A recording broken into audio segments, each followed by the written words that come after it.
하나님께서 오늘 제게 주신 말씀 고린도전서 13장 7절, 8절, 13절 말씀 읽어보겠습니다. 고린도전서 13장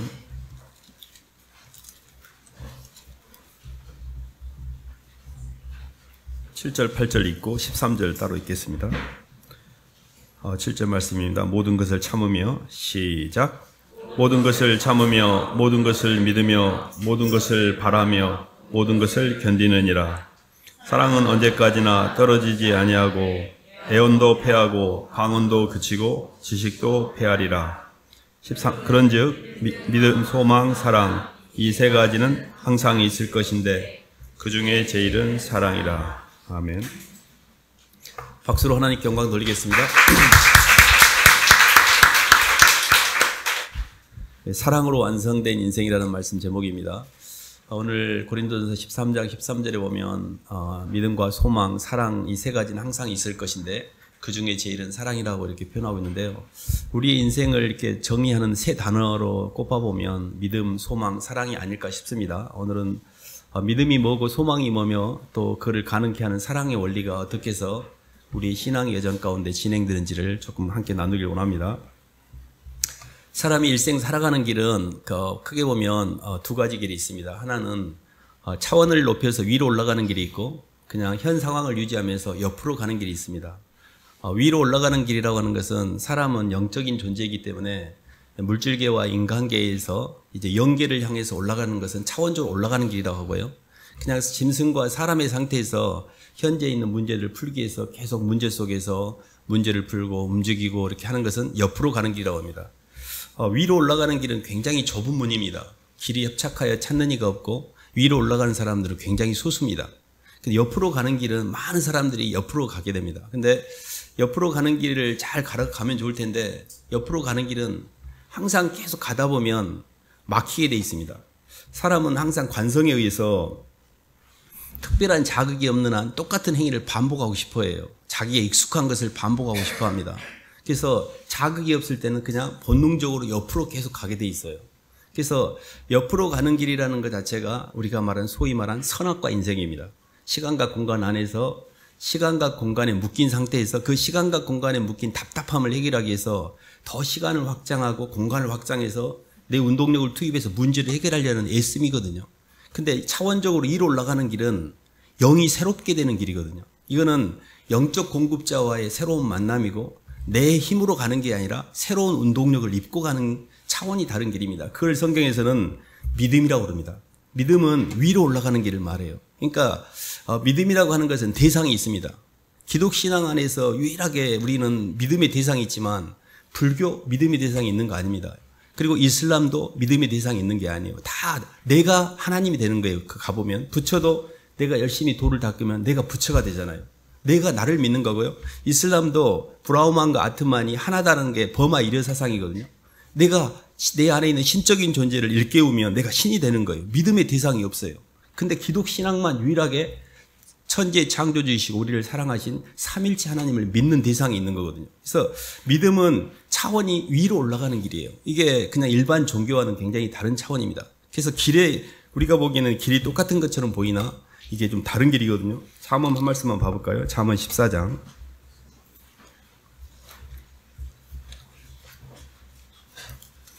구약인데요. 잠언 14장 12절 말씀입니다. 신약 구약 926쪽입니다. 925쪽 잠언 14장 12절 말씀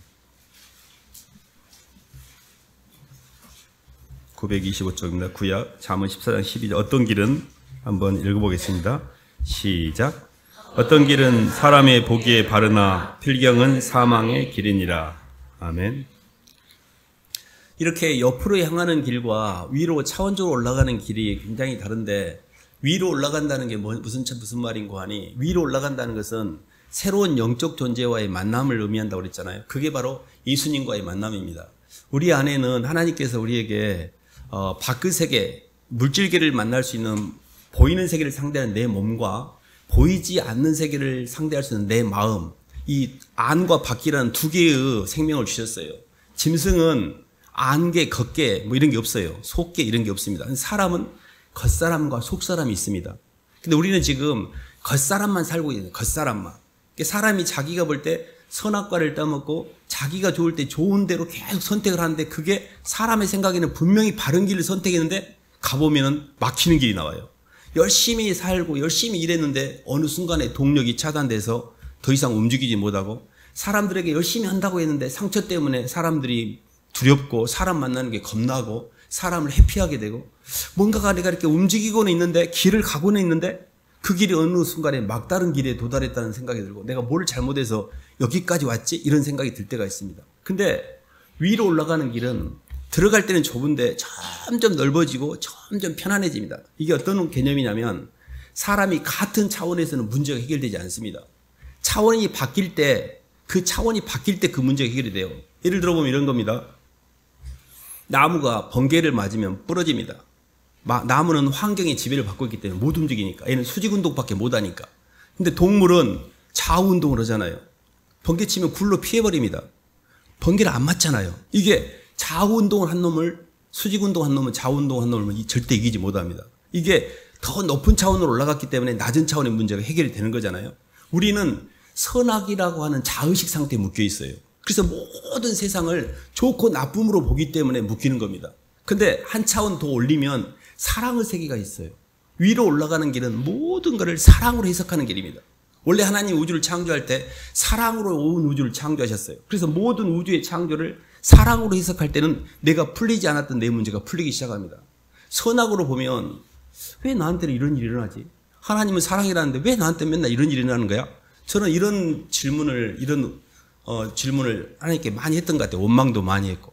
근데 더 높은 차원으로 보니까 내 안에 있는 쓰레기와 내 안에 있는 정욕과 내 안에 있는 모든 불순물을 제거하기 위해서 하나님이 작업을 하고 있다는 걸 나중에 알게 됐어요. 그러니까 사랑이라는 더 높은 차원에서 내 현재의 문제를 볼 때는 이해가 됐지만 선악의 차원에서 볼 때는 그게 이해가 안 됐습니다.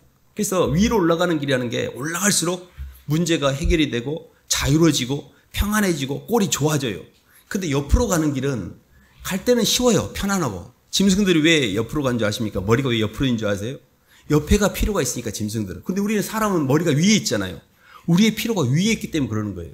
그래서 모든 좋은 것들이 위로부터 빛들의 아버지께로부터 온다 그랬지 땅에서부터 옆에서 나오는 게 아닙니다. 우리는 영적 존재이기 때문에 위로부터 하나님의 생명이 우리에게 전달되어야만 우리 창조가 완성되게 이루셨거든요. 그래서 예수님을 마음 가운데 이렇게 주님으로 받아들이는 것, 이게 첫 번째 우리가 위로 향하는 길의 시작입니다. 그거를 예수님을 믿는 믿음이라고 하고 영접이라고 그래요. 예수님을 내 삶 가운데 이렇게 새로운 생명을 받아들이면 내 안에 새로운 영이 들어오는 출발점이 시작이 됩니다. 그래서 저희가 이렇게 저희의 신앙은 정말 믿음이 이렇게 선명한 대상이 있잖아요. 고린도후서 5장 한 말씀만 봐볼까요?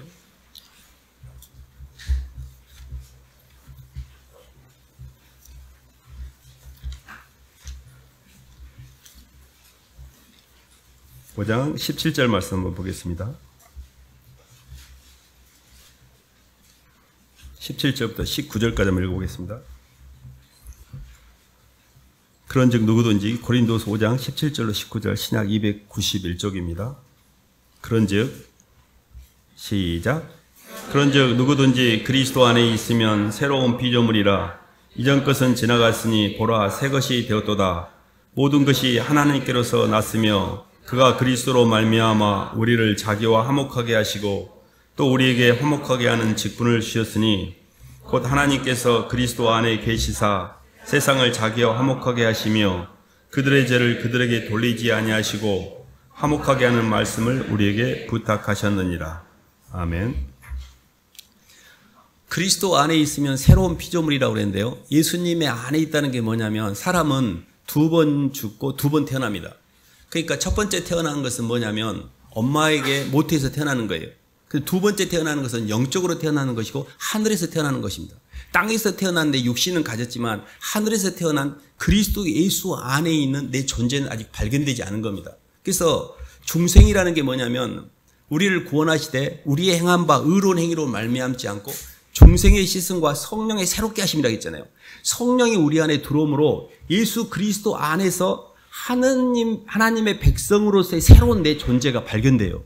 이 지점이 우리가 중생이라고 합니다. 예수님을 믿으면, 예수님을 인격적으로 만나면 우리 안에 새로운 하나님의 영, 예수님의 영, 성령이 우리 안에 부어지게 돼 있어요.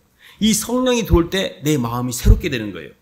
이 새롭게 되는 것을 어떻게 저희들이 체험하고 있냐면, 저는 이제 그걸 잘 몰랐는데 나중에 알게 됐는데, 교회 가서 이렇게 설교를 듣고 나오면 제가 막 파동이 올라갔다가 말씀을 듣고 나오면 이렇게 좀 내려가요. 편안해져. 왜 편안하지? 뭔가 편안한데? 뭔가 있는 거잖아요. 그냥 교회 가고 아무 일이 아니었으면 제가 교회를 안 나갔을 건데, 그렇게 머리 아프고 막 복잡했던 게 일단은 가면은 좀 편안해졌어요. 왜 그런지를 잘 몰랐어요. 근데 말씀을 통해서 새로운 의식이 공급되고 말씀이 들으니까 제가 새로워지면서 성령이 내게 조금씩 들어오는 거예요. 하나님의 말씀은, 하나님의 영은 하나님 말씀을 통해 들어오거든요. 그 말씀을 들을 때 말씀에 대한 수용성, 말씀을 내가 저게 맞는 거야 라고 수용을 하게 되면 그때 영이 들어오는 거예요. 너희에게 내 말이, 너희에게 이른 말이 영이요 생명이라 했잖아요. 하나님의 영은 하나님 말씀을 통해 우리에게 전달이 돼요. 근데 그 말씀을 듣는 자가, 청자가 화자의 말을 동의를 할 때, 맞아, 저게 맞아, 저게 진리야, 저쪽 방향이 맞는 것 같아, 난 아직 못 가고는 있지만 저게 맞아, 이렇게 동의만 해도 그 수용성 때문에 내 안에 하나님의 의식이 들어오게 돼요. 그래서 세상을 보는 눈이 달라져요. 저희들이 봐보세요. 저희들이 가는 세상은 등산할 때 5분 능선에서 보는 세상과 7분 능선에서 보는 것과 정상이 다르죠. 우리는 세상 자체를 바꾸려고 그래. 근데 그 세상을 바라보고 있는 내 시선이 바뀌는 거예요. 정상에서 보는 세상이 너무 멋있잖아요. 근데 밑바닥에서 보면 너무, 우리가요, 여행 다닐 때 이렇게 베트남 같은 오토바이 막 엄청 가잖아요. 우리 막 사진 찍고 난리잖아요. 와, 장관이다 그러면서. 근데 그 사람들은 현실이거든요. 우리는 위에서 보기 때문에, 더 높은 차원에서 보기 때문에 투어리스트적인 관점에서 시간과 공간 밖에서 보니까 그게 재밌게 보이는 거예요. 근데 그들은 땅에 붙어서 보잖아요. 땅에 붙어서 오토바이 타고 가는 이 현실 속에 있는 이 사람은 생존 경쟁 때문에 지금 매연을 먹으면서 지금 오늘 또 살라고 발버둥 치는 거예요. 차원이 바뀌면 보이는 세계가 달라 보입니다. 근데 우리는 차원을 못 바꾸고 계속 옆으로만 가고 있는 거예요. 옆으로만. 계속 짐승처럼. 계속 싸우고 물어뜯고 싸우고 미워하고 막 힘들고 휘둘리고 차원을 계속 못 바꾸고 있는 거예요. 이 사랑의 차원으로. 사랑을 바꾸는 방법은, 차원을 바꾸는 방법은 다른 영적 존재와의 만남이 있어야 돼요. 그래서 우리는 예수님을 내 주님으로 만나는 거예요. 예수 그리스도가 가셨던 길, 예수님이 세상을 바라보고 세상을 품고 있고 세상에서 걸어가신 그 길을 우리는 따라가는 겁니다. 그래서 주님은 이 우주 모든 만물을 하나님의 사랑의 표현으로 보셨어요. 그래서 우리가 성경에서 말하는 믿음이라는 것은 모든 만물이 사랑이라는 것을 믿는 거예요. 그래서 이게 굉장히 적은 신앙이 아닙니다. 모든 공간을 사랑으로 채울 수 있는 믿음, 내가 모든 공간을 사랑으로만 채울 수 있다면 절대 휘둘리지 않아요. 근데 나는 정말 예배드리고 내 마음이 편안해졌을 때는 내가 사랑인 것 같아요. 길 나간 순간에, 운전하고 나간 순간에 끼어드는 사람 보고 화내는 순간부터 막 속에서 요동치면서 하나님 사랑은 어디 가불고 막 이 못된 놈들밖에 없고 세상이 너무 아닌 것 같고 막 이런 게 올라오잖아요. 근데 나는 조금만한 자극에도 내 안에 있는 영성이 바깥에 있는 환경을 사랑으로 못 돕는 거예요. 아직 내가 약하니까. 근데 이게 예수님을 영접하고 예수님께 구원을 받은 사람은 그 생명이 점점 자라기 시작합니다. 예수 그리스도의 은혜와 저를 아는 지식에서 점점 성장하면서 이 사람이 점점 의식의 지평이 넓어지고 운동력의 지경도 넓어지고 점점 캐파가 넓어져요. 그러니까 이게 성장하는 겁니다. 누구나 처음부터 다 그렇게 되는 게 아니에요. 그래서 첫 번째 믿음은 뭐냐면 모든 만물은 하나님의 사랑의 표현이고 하나님이 내게 이 환경도 필요해서 주셨다는 것을 절대 믿으셔야 돼요. 모든 환경에 대한 하나님의 사랑의 표현하는 이 절대 믿음을 우리가 절대 주권에 대한 믿음이라고 해요. 이 절대 주권을 잘 인정하셔야 됩니다. 이게 첫 번째 모든 것을 믿음이에요. 모든 걸 믿을 수 있어야 돼요. 아이들은요, 성경에 보면 어린아이에 같지 않으면 한나라를 너에게 갈 수 없다고 그 어린아이, 차일드시는 유치한 거고 차일드 라이크입니다. 어린아이와 같은 순수한 성품. 근데 이게 어떤 측면을 이야기하냐면 애기는 유괴범이 와가지고 저를 유괴가고 있는 사람도 믿고 따라가요. 그것도 믿어버려요. 모든 걸 믿어버리기 때문에 이 마귀가 와서도 이게 효과가 별로 없어요. 애기들이 그 깐난쟁이가 집안에 들어오면요 분위기가 싹 바뀌어요. 그렇게 막 화내는 할아버지가 막 웃고 막 편안해져 버려요. 이 아이가 모든 걸 믿기 때문에 이 순수 파동 때문에 옆에 있는 사람들이 다 파동이 낮아지는 거예요. 실은 우리는 굉장히 선하게 발달돼요. 너 세상이 얼마나 살벌한데 너 너무 얘기가 너무 순수해가 순진해가지고 너 그렇게 어떻게 세상에 살래? 막 이런 식의 어렸을 때부터 굉장히 세상을 방어하고 의심하고 두려워하고 그걸 해결하려고 하는 이런 패러다임으로 살았기 때문에 잘 믿지를 못해요. 사람도 못 믿고 어떤 환경도 못 믿고 항상 의심을 먼저 합니다. 근데 이게 내 안의 세계에 영적인 존재가 들어오는 길을 다 차단시켜버려요. 성경에 히브리서 4장 1, 2절에 이런 말씀이 있습니다. 저희도 우리와 같이 복음 전함을 받은 자이나 그 들은 바 말씀이 그들에게 유익되지 않는 이유는 듣는 자가 믿음을 결부시키지 않더라. 믿지 않았던 거예요. 저희가 첫 번째 위로 올라가는 길은 하나님은 사랑이십니다. 주님은 내게 어떤 경우든 사랑이시고 주님이 내게 주신 모든 환경은 사랑의 표현이고 주님이 주신 잔인데 제가 어찌 그거를 거부하겠습니까? 이것을 그대로 수용하셔야 돼요. 그리고 모든 환경 속에 하나님의 은혜가 부어지고 있어요. 로마서 5장 5절에 이런 말씀이 있습니다. 우리가 소망이 부끄럽지 아니함은 하나님의 사랑이 성령으로 말미암아 우리 마음에 부음받음이라고. 계속 하나님은요 양동이 바켓을 가지고요 사랑을 위해서 붓고 계세요. 근데 나는 왜 그 은혜를 못 누리지? 못 누리는 이유는 뭐냐면 내 파동이 높기 때문에 그래요. 봐보세요. 이렇게 길 가는데 저는 예수님의 은혜 안에 있을 때 막 할머니 흰머리만 봐도 눈물이 났어요. 그 돌에 그 길가에 있는 돌이 있잖아요. 그 나무 아무 의미 없는 무생물 속에서도 은혜가 느껴져요. 제가 파동이 아주 낮아졌을 때는. 근데 파동이 올라가잖아요. 멀리도 화밖에 안 나요. 막 억울하고 분하고 막 꼴배기 싫은 사람밖에 없고 막 세상이 막 온통 막 이게 보이는 세계가 문제가 아니란 뜻이에요. 아, 내가 너무 높아져 있구나. 내가 너무 높아져가지고 아무것도 지금 나를 채울 수가 없는 마귀 상태구나. 이걸 보셔야 돼요. 그래서 주님은 환경을 바꾸는 게 아니고 내 영을 바꾸기를 원하세요. 이게 차원적으로 위로 올라가는 길입니다. 그 두 번째 단계가 차원적으로 위로 올라가다 보면요. 두 번째 단계가 나오는데요. 마태복음 5장 한번 봐볼까요?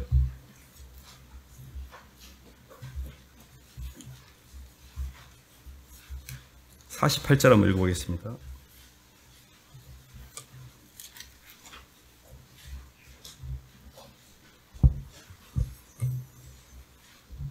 그러므로 신약 8쪽입니다. 그러므로 하늘에 시작. 그러므로 하늘에 계신 너희 아버지의 온전하심과 같이 너희도 온전하라. 아멘.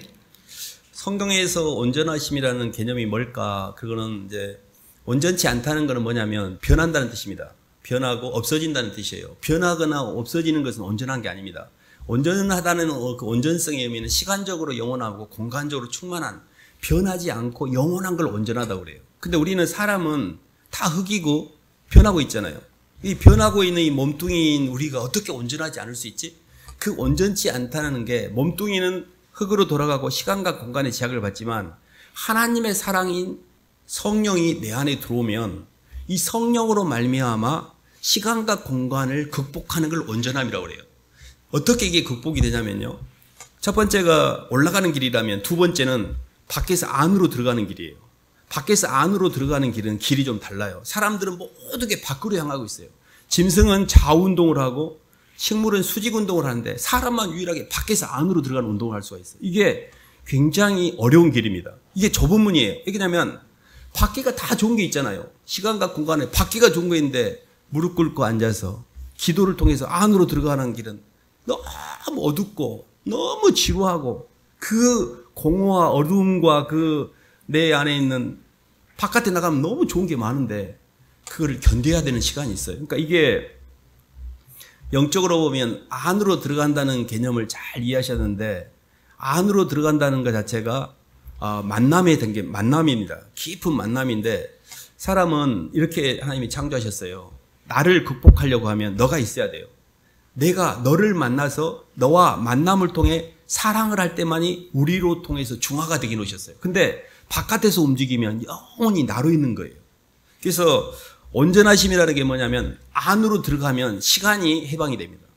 주님이 내 안에 이렇게 말씀하셨잖아요. 나는 부활이요 생명이니 나를 믿는 자는 죽어도 살겠고 살아서 나를 믿는 자는 영원히 죽지 않으니 이것을 너희가 믿느냐. 저는 죽음의 문제를 해결하지 못했습니다. 예수님을 믿고 나서 고린도전 15장 22절에 그리스도께서 죽은 자 가운데서 다시 살아 잠자는 자들의 첫 열매가 되셨다고 그랬어요. 죽음 이후에 부활의 세계가 있구나를 처음으로 깨달았어요. 성경 어디에도 부활이란 말을 저는 들은 적이 없었습니다. 예수님이 십자가에서 죽으시고 부활하지 않았다면 우리는 부활하지 못했을 것이고 우리는 죄가 해결되지 않았을 것이고 죄가 해결되지 않았다면 우리는 여전히 죄 가운데 있기 때문에 죽을 수밖에 없었을 것입니다. 그러나 예수님이 죽음을 이기시고 부활하심으로 죄가 해결이 되었고 그 예수님의 영을 받아들인 사람들은 예수가 죽고 부활한 것처럼 나도 부활하게 됩니다. 우리가 믿는 것은 부활하신 주님을 믿는 것이고 우리가 주님을 믿을 때 나도 부활할 것을 믿는 거예요. 이 부활의 소망을 갖는 게 안으로 향하는 길이에요. 시간이 해결이 돼요. 죽음에 대한 두려움이 없어요. 계속 왜 이렇게 우리가 죽음의 종로로 다니면서 벌벌벌 떨면서 마귀한테 종로로 다니면 죽음을 해결하지 못하기 때문에 그래요. 시간을 해결하지 못하게. 안으로 들어가는 길이라는 것은 그게 이 시간을 해결하는 겁니다. 그게 소망이에요. 부활의 소망. 주님의 다시 오실 재림에 대한 소망. 이 안으로 들어가는 길을 계속 들어간 사람은 아는 세계가 열립니다. 이 아는 세계가 또 다른 소우주예요. 그래서 바깥으로 향하지 말고 모든 의식을 사로잡아서 안으로 향하셔야 돼요. 그래서 안에서 주님을 만나는 것이 계속 깊어지셔야 됩니다. 그러면 여기가요, 가만히 있어도 존재의 완 상태가 돼요. 가만히 있어도.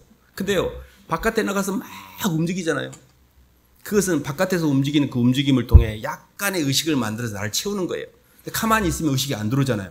그러니까 지루하다 그래요. 권태롭다 그래요. 근데 안으로 계속 들어간 사람은 처음에는 힘든데요. 속에서 생수의 강이 꿀럭꿀럭 기쁨이 감사와 생명이 넘쳐요. 요한복음 말씀 봐볼까요? 요한복음 14장 27절입니다.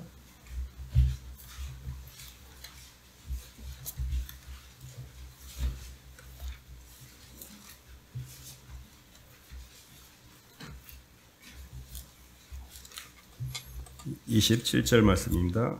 신약 173쪽입니다. 26, 27절 한번 읽어보겠습니다. 보혜사 시작. 보혜사 곧 아버지께서 내 이름으로 보내실 성령 그가 너희에게 모든 것을 가르치고 내가 너희에게 말한 모든 것을 생각나게 하리라. 평안을 너희에게 끼치노니 곧 나의 평안을 너희에게 주노라. 내가 너희에게 주는 것은 세상이 주는 것과 같지 아니하니라. 너희는 마음에 근심하지도 말고 두려워하지도 말라. 아멘. 주는 영이시니 주의 영이 계신 곳엔 자유함이 있다 그랬고요. 내가 너에게 평안을 끼치노니 이 평안은 세상이 주는 평안과 같지 않다 그랬어요. 주님의 영이 우리에게 들어오면 자유함을 누리고 평안을 누립니다. 이 평안이 뭐냐면 땅에서는 모든 게 근심 걱정이에요. 자식 걱정, 돈 걱정, 남편, 먹고 사는 거, 세상 모든 게 근심 걱정밖에 없어요. 근데 세상에서의 평안은 뭐냐면 일시적으로 환경이 괜찮은 거. 환경이 좀 남편도 자식도 좀 무탈하고 괜찮아. 이걸 평안이라고 그래요. 근데 하나님이 주는 평안은 사망의 음침한 골짜기를 다니고 있는데 평안하는 거예요. 환경과 아무런 상관이 없어요. 이게 아는 세계가 열린 거예요. 부활의 소망을 갖고 있는 거예요.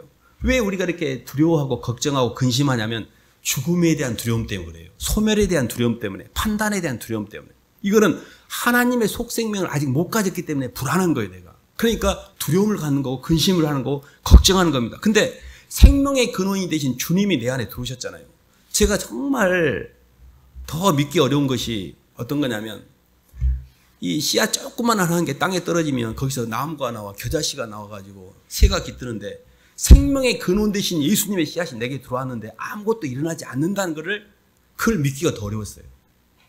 씨앗이 눈꽃만한 미물인 이 씨앗도 뿌려지면 그 안에 생명이 있어서 나무가 자라는데 예수님의 씨앗이 예수님의 생명이 예수님이 내 안에 들어왔는데 내가 아무런 변화가 없다는 것을 그대로 변화가 없을 거라고 믿는 게 더 어려웠어요.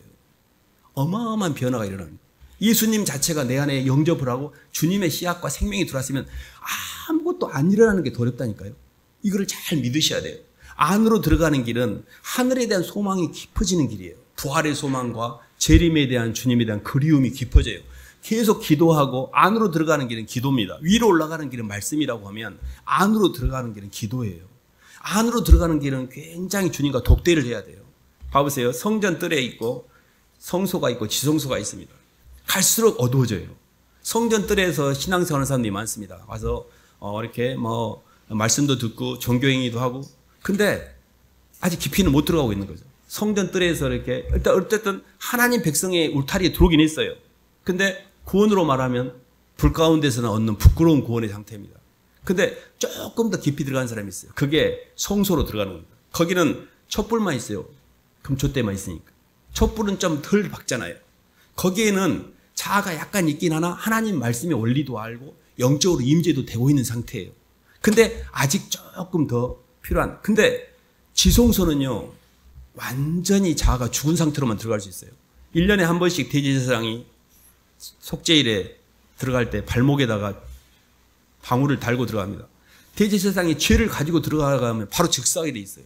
그래가지고 이거 안 나와 들어갔는데 흔들어봐도 안 나와.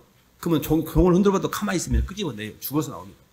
그 속에 지성소에는 칠흑같이 어두운데 죄를 가지고 자아를 가지고는 못 들어가요. 그러니까 우리가 성전 뜰에서 신앙생활을 하거나 성소에서 신앙생활을 하거나 지성소까지 가는 사람이 있어요. 그러니까 점점 안으로 들어갈수록 내 겉사람이 죽어가는 거예요. 없어지는 거예요. 이게 완전한 평안의 길이에요. 내가 너에게 평안을 끼치노니 평안하라. 내가 너에게 주는 평안은 세상이 주는 평안 같지 않다. 하늘에 대한 소망, 부활의 소망 때문에 죽음의 두려움이 없기 때문에 이 땅에 전혀 휘둘리지 않은 성령이 새롭게 하심으로 얻는 세계가 있어요. 그게 주님을 만나고 주님을 사랑하는 사람들에게 역사예요. 주님을 만나는 것은 위로 올라가는 길이에요. 말씀이니까. 주님을 사랑하는 것 자체가 내 안에 이제 소망이 생긴 거예요. 주님을 믿는 소망. 나도 주님처럼 부활하겠구나.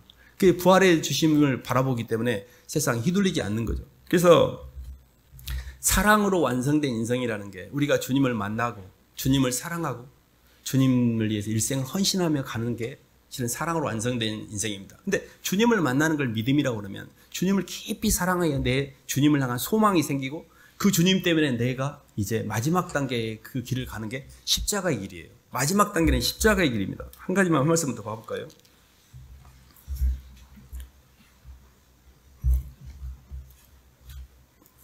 고린도전서 15장 한번 봐보겠습니다. 저희들 읽고 있는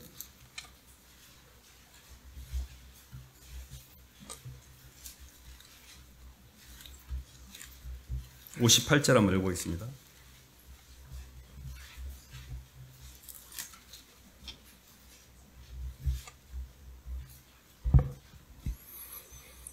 그러므로 내 사랑하는 시작. 그러므로 내 사랑하는 형제들아 변실하며 흔들리지 말고 항상 주의 일에 더욱 힘쓰는 자들이 되라. 이는 너희 수고가 주 안에서 헛되지 않은 줄을 알미라. 아멘. 마지막은 첫 번째가 위로 향하는 길이라고 두 번째가 안으로 향하는 길이라면 마지막은 십자가의 길이거든요. 십자가라는 걸 잘 이해하셔야 됩니다. 십자가는 사랑입니다. 십자가는 뭐냐면 사랑하는 상대를 향해서 나를 부인하는 게 십자가예요. 그러니까 십자가는 죽음이고 십자가는 사랑이고 십자가는 자기 부인인데 주님의 십자가가 뭐였냐면요. 우리를 창세 전부터 품고 계셨어요. 엄마 찾아 산 말린 것처럼 사랑하는 자기 자녀를 엄마를 찾아간 게 아니라 자녀를 찾아서 주님이 우리를 품고 우리를 살리기 위해서 하늘과 땅의 경계를 넘어올 때 죽을 줄 아시면서도 기꺼이 우리를 찾아서 들어오신 거예요. 그래서 사랑으로 역사하는 믿음이 십자가예요. 사랑을 가지고 사랑하는 상대가 내가 안에 품고 안에 사랑하는 상대를 품은 내가 그 상대를 살리기 위해서 내가 죽는 것을 우리가 십자가라고 그래요. 십자가의 길이라는 게 유일하게 세상을 이길 수 있는 방법입니다. 예수님이 나를 사랑하여 당신을 부인하셨던 것처럼 이제 내 십자가는 뭐냐면 내가 주님을 품고 내가 주님을 살리기 위해서 나를 부인하는 게 십자가의 길이에요. 십자가를 통해서만 유일하게 하늘과 땅이 교통을 해놓으셨어요. 그러니까 잘 보시면 왜 하늘의 경계를 못 넘어가는가? 아, 내가 누군가를 품고 있지 않구나. 첫 번째는 우리가 주님을 만난다 그랬잖아요. 그 주님을 사랑한다 그랬잖아요. 그러면 주님을 만나고 주님을 사랑하면 사랑하는 주님 때문에 내가 나를 죽이는 단계로 넘어가요. 그래서 주님 때문에 모든 걸 버리는 걸 헌신이라고 그래요. 너희가 그 은혜를 인하여 믿음으로 말미암아 구원을 얻으나니. 은혜가 뭐예요? 예수님의 사랑이 내게 전달된 그 은혜가 내게 충분히 쌓입니다. 그 주님이 나한테 장군했잖아요. 내가 너를 사랑하여 너를 위해 내 모든 걸 버린다. 성경은 이렇게 말합니다. 그가 우리를 위하여 목숨을 버리셨으니 우리가 이로써 사랑을 알고 그럼 내 차례잖아요. 나도 형제를 위하여 목숨을 버리는 게 마땅하다. 이게 주님을 품고 나는 이제 땅의 경계를 넘어 하늘로 올라갈 때 나를 버리는 게 십자가예요. 이게 십자가의 길이 뭐냐면 끝없는 자기 부인의 길이에요. 남을 잘되게 하기 위해서 내가 죽는 거예요. 그래서 주님이 지신 십자가를 잘 이해할 때 내 십자가를 질 수가 있어요. 위로부터 오는 십자가는 위에 있는 권세자에게 순종하는 거예요. 그게 나한테는 십자가예요. 왜냐하면 내가 손해보는 거니까. 나를 부인하는 거니까. 아래로 향하는 십자가는 나보다 못하고 부족한 사람들을 못생긴 놈, 찌질한 놈 이렇게 판단하는 게 아니라 그의 불완전성을 내가 내 것인 것처럼 덮어주는 거예요. 이게 절대 쉽지 않습니다. 그래서 저희들이 이제 마지막 단계는 주님을 만나고 주님을 사랑하고 주님의 영이 나를 통해 표현돼야 돼요. 주님의 내적인 인식이 외적으로 표현되어야 실존이 완성이 되고 성령이 완성이 돼요. 이게 성령 충만이에요. 근데 우리는 예수님의 말씀을 듣고 예수님의 원리도 알아. 근데 표현하고 있지 않잖아요. 삶의 자리에서는 남편에게도 대적하고 목사님에게도 대적하고 또 내가 나한테 부족한 사람들은 매일 판단하고 이게 자꾸 내 동력을 성경의 원리와 다른 동력을 쓰니까 사람의 말이 말씀 관계가 뭐냐면요. 청자가 말을 하잖아요. 그 화자가 말을 하면 그 들은 청자가 그 말을 따라 순종을 하게 될 때 말하는 자와 말을 듣는 자가 하나가 되는 거예요. 남편이 아내에게 말을 했는데 웃기고 자빠졌네 이러면 말이 전달이 안 되는 거예요. 근데 나는 A라고 생각하지만 당신이 B라고 하니 저는 당신 따릅니다. 이렇게 하면 하나가 되는 거예요. 말씀 관계라고 하는 것은 말이 흐르는 통로예요. 근데 말을 내가 먹고 말을 이렇게 내가 안 해. 그 말을 내가 한마디로 문자를 씹듯이 말을 씹어요. 그러면 그 말이 내게 역사를 안 하는 거예요. 그러니까 하나님의 말씀이 나한테 흐를 때는 사람을 통해서 흐릅니다. 하나님 말씀을 내게 전달하는 그 전달 메신저의 말을 통해서 들어오는 거예요. 그래서 우리가 이렇게 우체부가 사랑을 계속 편지 전하다 보면 나중에 우체부하고 보면 사랑이 빠진다 이런 말 있잖아요. 그러니까 만나는 사람하고 계속 이야기하다 보니까 그 사람하고 사랑이 빠진다고 그러잖아요. 그러니까 우리에게 말을 자꾸 전해주는 사람과 받는 사람이 하나가 되는 이 말씀 관계가 마지막에 십자가의 길이에요. 그래서 십자가의 길이라는 게 이런 겁니다. 저는 이제 그를 자꾸 단어적으로 순종과 대속이라는 단어만 잡으면 부담이 되거든요. 근데 복음은 예수님을 따라가는 길은 교리적인 이해도 아니고 율법을 잘 지켜야 하는 율법적 강박도 아니에요. 그냥 예수님의 그 사랑의 은혜와 그 사랑 때문에 내 안에 빚진 마음을 가져서 사랑이 동기가 된 자발적인 헌신이에요. 그냥 그렇게밖에 할 수가 없는 거예요.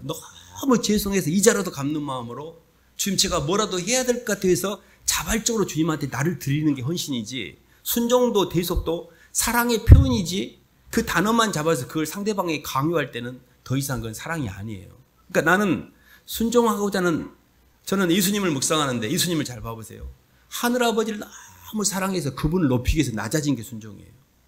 아버지를 너무 높이고 싶은 거예요. 스스로 땅으로 내려오셨어요. 그리고 사랑하는 우리들을 품고 우리를 정말 살리기 위해서 십자가상에서 자기를 못 받고 있는 사람들이 있어서 기도하고 있는 거예요. 끝까지 그들을 사랑하고 모든 걸 내어줬잖아요. 이게 대속이에요. 순종과 대속은 진짜 성령으로 안고서 할 수 없는 겁니다. 우리가 할 수 있는 게 아니에요. 하나님의 말씀은 세상의 영이나 사람의 영으로 지킬 수가 없어요. 성령을 통해서만 순종과 대속이 돼요. 그래서 내가 그것이 안 될 때는 어떻게 하냐면, 주님 말씀은 알겠는데 안 돼요, 도와주세요 하고 회개를 하셔야 돼요. 고백을 하셔야 돼요. 그리고 주님의 도우심을 받아야 돼요. 히브리서 4장 16절에 이런 말씀이 있습니다. 긍휼하심을 얻고 때를 따라 돕는 은혜를 얻기 위해서 은혜의 보좌 앞에 담대히 나가라고. 우리는 빛이 부족하고 사랑이 부족하면 바깥에 있는 환경을 못 덮어요. 그때 기도하는 거예요. 주님 도와주세요. 저 사람 꼴보기 싫은 거 저 해결이 안 돼요. 꼴보기 싫지 않고 사랑으로 덮어야 되는 건 아는데 꼴보기가 싫은 거예요. 아, 내가 사랑이 없구나, 빛이 없구나, 빛이 없으니 내가 휘둘리는구나, 끌리는구나. 하나님 죄송해요라고 주님 앞에 가서 은혜로 기도를 하고 오면 그 주님께 고개를 돌리고 나면 편안해지고 문제가 해결돼 있어요. 이렇듯이 계속해서 우리가 삶의 자리에서 순종과 대속이라는 구조를 따라서 흐르고 있는 거죠. 이게 하나님의 생명이 흐르는 십자가의 길이에요. 십자가의 길은 자기 부인의 길이고요. 십자가 이꼬르 손해 본다는 뜻이 내포되어 있어요. 이익 보는 것은 절대 선택이 아닙니다. 이익 보는 것은 끌림이에요. 내가 순종하는 것은 상대방의 의식을 높여주는 거고요. 내가 대속하는 것은 상대방에 내 운동력을 주는 거기 때문에 내 물질이 나가고 내 운동력이 나가는 겁니다. 이거는 손해본다는 걸 내포하고 있어요. 근데 사랑 때문에 주님이 나한테 손해본 게 너무 커서 예수님이 나한테 해준 거 생각하면 이거는 아무것도 아니요라고 주님의 은혜의 기반에서 나도 손해보는 선택을 하는 게 십자가예요. 이걸 가다 보면 어떤 현상이 일어나냐면 자아가 싹 빠져요. 하나도 안 힘들어. 계속 나를 부인하고 사니까. 제가 이렇게 말씀을 드렸잖아요. 어머니는 아기 때문에 고등어 머리를 안 먹고 고등어 몸을 안 먹고 머리만 먹어. 우리 엄마는 머리밖에 안 드신다고 그러는데 엄마는 몸도 드실 줄 압니다. 근데 아이에게 주면서 엄마는 머리를 먹으면서 몸뚱이에 끌리지 않는 자유를 산 거예요. 내가 남에게 뭔가를 남을 위해서, 그것이 성경에서는 모든 것을 견디느니라예요. 모든 것을 참느니라예요. 모든 걸 견디고 참을 때 그 환경에서 해방되는 거예요. 이게 굉장한 원리입니다. 그래서 우리는 주님 우리를 하여금 나를 주장하고 내가 이익 보고 내가 계속 얻었고 이게 아니고 상대방을 채우면서 나를 계속 견디는 거예요. 참는 거예요. 이럴수록 그 환경에서 해방되는 게 그게 하나님의 말씀의 원리예요. 그게 사랑입니다. 사랑하는 상대를 먹이기 위해서 내가 참았는데 나는 그 묶임에서 해방되는 겁니다. 그래서 저희가 정리를 해보면 믿음, 소망, 사랑 이것은 영원할진데 그 중에 제일은 사랑이라. 왜 사랑이 제일이냐면 사랑으로 역사하는 믿음이고요. 사랑으로 역사하는 소망이기 때문에 사랑이 원인이 돼서 믿음과 소망이 나오기 때문에 사랑이 제일인 겁니다. 근데 사랑으로 역사하는 믿음은 모든 만물이 하나님의 사랑의 창조의 역사이고 하늘과 땅이라는 이 인큐베이터를 만들어서 나 같은 아주 미숙화를 집어넣어가지고 이 속에서 주님이 사랑으로 형체화시키려고 이렇게 애를 쓰시는 것을 볼 줄 아셔야 돼요. 이 모든 만물이 다 사랑의 표현입니다. 하나님이 이렇게 애를 쓰고 계시는구나. 그거 잘 안 믿으시죠? 이게요, 삭개오가 예수님을 만날 때 수십 년 전에, 십수년 전에 거기에 뽕나무를 심고 거기에 삭개오가 올라가 키가 작았거든요, 삭개오가. 그러니까 뽕나무에 올라가서 그 예수님과 삭개오가 만난 한 장면을 위해서 오랜 세월 동안 준비하셨어요. 우리 속에 일어나는 어떤 환경도 주님이 오랜 세월 동안 준비해서 그 환경을 연출하신 거예요. 그게 시줄과 날줄로 개인 맞춤형으로 와요. 저는요, 저하고 똑같은 환경이 이 땅에 한 명만 있다면 저는 그걸 안 믿었을 거예요. 근데 한 명도 없어요. 그래서 저는 개인 맞춤형이라는 걸 제가 믿었어요. 그러니까 하나님이 내게 주신 환경은 절대적으로 나에게 개인 맞춤형으로 준 거지 나하고 똑같은 환경을 가진 사람이 한 명도 없어요. 바둑을 그렇게 많이 드는데 똑같은 수를 두는 판이 한 판도 없는 것처럼 나와 똑같은 환경을 가진 사람이 한 명도 없어요. 그것이 하나님이 나를 개인 맞춤형으로 인도하는 거고요. 지구상의 인구가 50억이지만 우주의 행성이 50억이 더 되는데 그 행성들이 하나도 충돌하지 않게끔 시줄과 날줄로 인도하신 하나님이 개인의 맞춤형으로 우리의 인생을 인도 못할 하나님이 아니세요. 그래서 이 모든 환경은 하나님 나에게 최적화되는 환경으로 주신 거라고 그 환경을 잘 수용하셔야 돼요. 그리고 그 환경을 내가 소화를 못하고 있는 내 안에 믿음 없음, 내 안에 아직도 선악과 있는 이것들을 보는 거예요.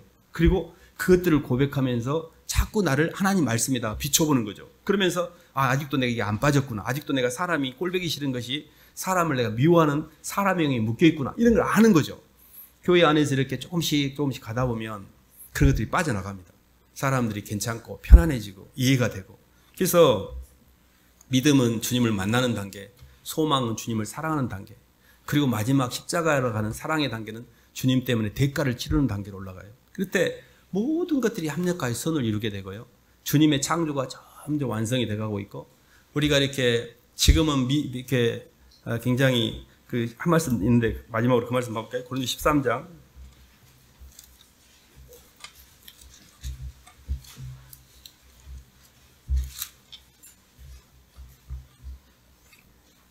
11절 한번 읽어보겠습니다. 내가 어렸을 때는 시작. 내가 어렸을 때는 말하는 것이 어린아이 같고 깨닫는 것이 어린아이 같고 생각하는 것이 어린아이 같다가 장성한 사람이 되어서는 어린아이를 버렸노라. 그다음에 지금은 우리가 이렇게 예수님을 따라가는 게 애기 같고 생각하는 것도 애기 같고 말하는 것도 애기 같고 깨닫는 것도 애기 같고 행동하는 것도 애기 같아요. 그래요. 근데 세월이 많이 가면서 언젠가 우리가 주님께 갈 날이 다가올 때는 내가 예수님을 많이 닮아 있구나. 내가 주님을 이렇게 많이 다가왔구나. 이런 생각이 드실 거예요. 이 여정 자체가 주님의 사랑으로 우리를 완성해가는 여정이고 굉장히 거룩한 여정입니다. 이 여정을 잘 걸어가셔야 돼요. 처음부터 예수님 믿고 막 성인 군자가 되는 게 아닙니다. 다들 힘들어하고 휘둘리고 안 돼요. 너무 안 되니까 나는 안 되나 보다 저는 이런 절망도 한 적도 있습니다. 근데요, 어쨌든 교회 안에 있었어요. 어쨌든 교회를 떠나지 않았고 그 안에 계속 있다 보니까 나도 모르게 이렇게 화장실에 있으면 화장실 냄새가 배이고 꽃밭에 있으면 꽃향기가 배인 것처럼 이 공간 안에서 공용되고 있고 수용되고 있는 의식과 원리가 내 몸에 스며드는 걸 느꼈어요. 그리고 나도 모르게 조금씩 의식이 열리고 이해가 되고 그리고 조금씩 운동력도 생기고 이렇게 가는 겁니다. 그래서 모든 것을 하나로 통칭할 수 있는 건 사랑밖에 없습니다. 우리의 인생을 풀 수 있는 유일한 단어는 사랑밖에 없어요. 그래서 사랑으로 역사하는 믿음이고 사랑을 통해서는 우리 인생이 완성되게 이루셨어요. 그래서 그 사랑의 길을 잘 걸어가시기를 주님의 이름으로 축원합니다. 하나님 아버지 감사를 드립니다. 하나님, 저희들이 지금은 생각하는 게 어린아이처럼 어리고 말하는 것도 깨닫는 것도 어리지만 주님의 사랑과 은혜를 더 깊이 깨닫고 주님께 빚진 마음으로 주님을 따라가다 보니 그 어린아이 때 생각을 모든 걸 버렸다 하신 말씀처럼 주님 안에서 점점 장성한 분량까지 성장할 저희의 모습을 기대합니다. 하나님, 아직은 많이 부족하고 또 많이 이렇게 버벅대지만 주님이 저희를 위해서 부르신 그 부름의 상 때문에 점점 변해갈 날을 고대하고 소망합니다. 저희가 잘 따라갈 수 있도록 인도하여 주시옵소서. 예수님 이름으로 기도드립니다. 찬송가 524장입니다.